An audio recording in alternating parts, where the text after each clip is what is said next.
Halo saudara, jumpa lagi bersama saya Glenny Soktania dalam Kompas Bisnis.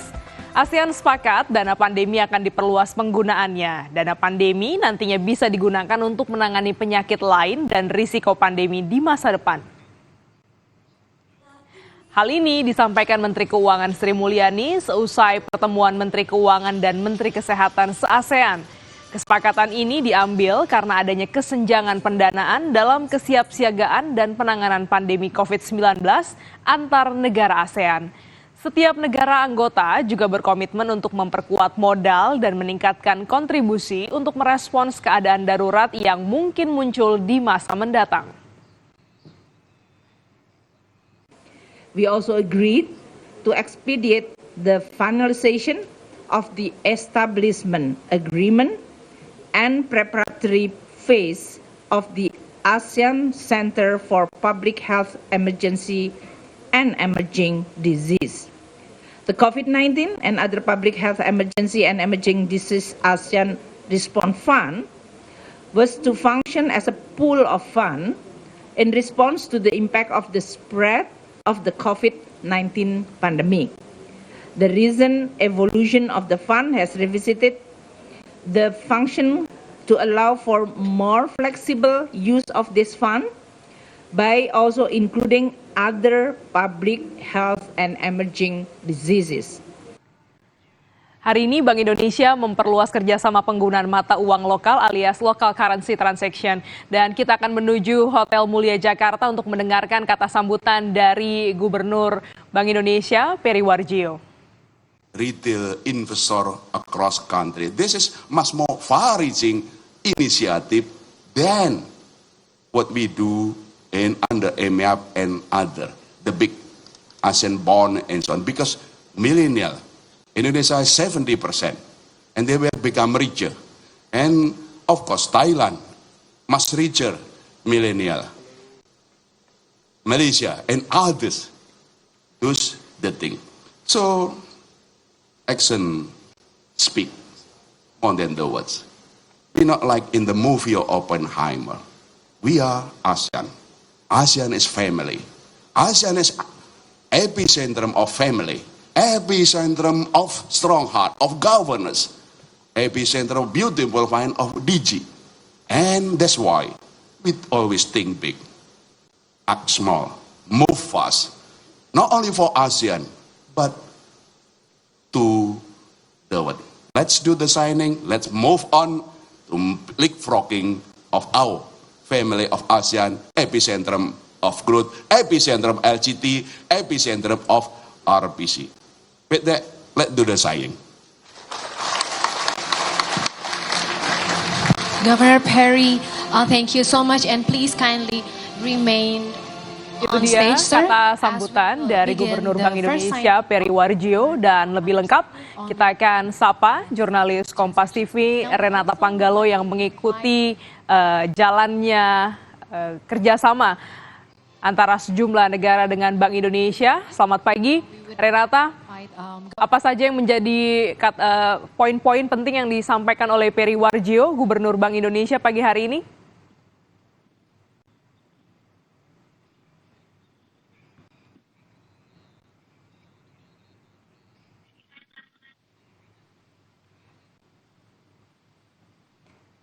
Halo, Renata. Poin-poin apa saja yang disampaikan Peri Warjio pada pagi hari ini? Glenys, apakah Anda mendengar suara saya?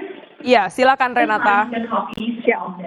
Ya, Glenys dan juga saudara, pada intinya memang tadi Gubernur Bank Indonesia Peri Warjio menyampaikan sejumlah hal terkait dengan kerjasama antara negara anggota ASEAN, dalam hal ini terkait dengan program local currency transaction atau transaksi dengan menggunakan mata uang lokal antar negara ASEAN. Selain itu juga pada hari ini akan dilakukan penandatanganan terkait dengan RPC atau Regional Payment Connectivity, yang berarti adanya nanti konektivitas untuk pembayaran lintas negara di kawasan ASEAN atau Asia Tenggara.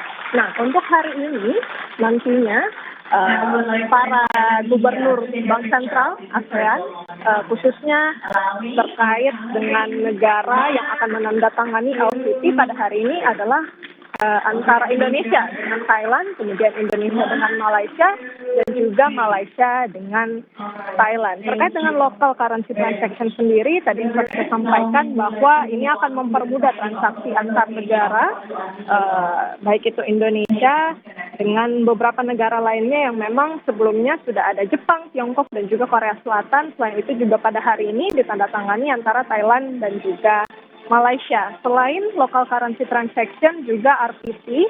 Untuk RTP sendiri memang sebelumnya pada tahun lalu sudah dilakukan penandatanganan antara negara anggota ASEAN seperti Indonesia, Malaysia, Singapura, Thailand, dan juga Filipina. Dan pada hari ini Indonesia dan juga Vietnam akan menandatangani Memorandum of Understanding dari RTP atau Regional Payment Connectivity. Sedikit tentang local currency transaction, memang transaksinya ini akan dilakukan antara negara anggota. Berarti mata uang yang digunakan adalah mata uang dari negara anggota ASEAN. Dan ini berarti bisa meminimalisir ketergantungan negara anggota ASEAN terhadap mata uang asing besar seperti dolar Amerika Serikat.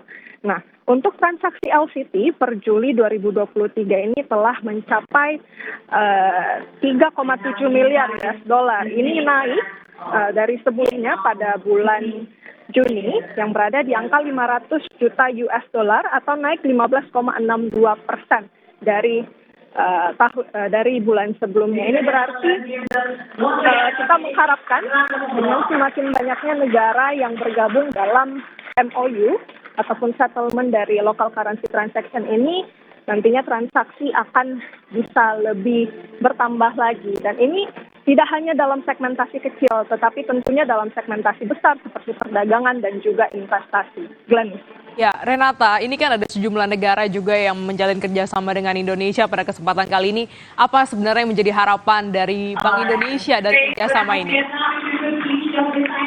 Ya, tentunya seperti yang sudah saya sampaikan tadi, melalui kerjasama LCT ini diharapkan nantinya bisa semakin meningkat, karena memang dari progresnya 2023 ini baru 7 bulan berjalan ya Glenn dan juga saudara, tetapi total nilai transaksi dari LCT ini pada tahun berjalan sudah mendekati total nilai transaksi di sepanjang tahun.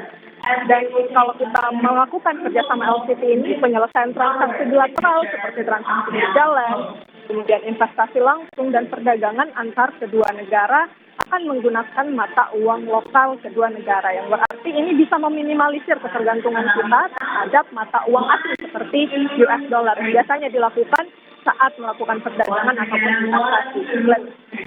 Baik, terima kasih jurnalis Kompas TV Renata Panggalo atas laporan Anda. Saudara, konsep